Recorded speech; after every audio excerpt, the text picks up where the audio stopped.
بسم اللہ الرحمن الرحیم۔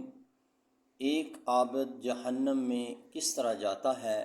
سیدنا ابو ہریرہ رضی اللہ تعالی عنہ روایت فرماتے ہیں کہ سرکار مدینہ صلی اللہ علیہ وآلہ وسلم نے ارشاد فرمایا کہ بنی اسرائیل میں دو دوست تھے جو آپس میں بہت محبت کرتے تھے۔ ان میں سے ایک عبادت گزار تھا جبکہ دوسرا گناہ گار مشہور تھا۔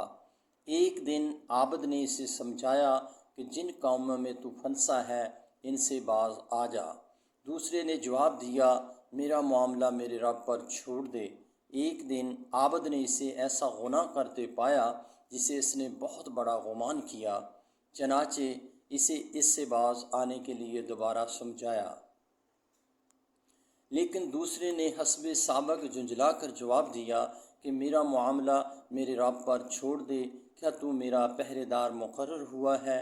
یہ سن کر عابد نے غصے میں کہا، اے اللہ کی قسم، رب تعالیٰ نہ تجھے کبھی بخشے گا اور نہ جنت میں داخل کرے گا۔ اللہ تعالیٰ نے ان دونوں کے پاس فرشتہ بھیجا جس نے ان دونوں کی روح قبض کر لی۔ پھر ان دونوں کو بارگاہ الہی میں حاضر کیا گیا تو اللہ تعالیٰ نے گناہ گار سے فرمایا، تو میری جنت میں داخل ہو جا، اور عابد سے فرمایا، کیا تو میرے بندے پر میری رحمت روکنے پر قادر ہو سکتا ہے؟ اس نے عرض کی، اے میرے رب، ہرگز نہیں۔ اللہ تعالیٰ نے فرشتوں کو حکم فرمایا کہ اسے دوزخ میں لے جاؤ۔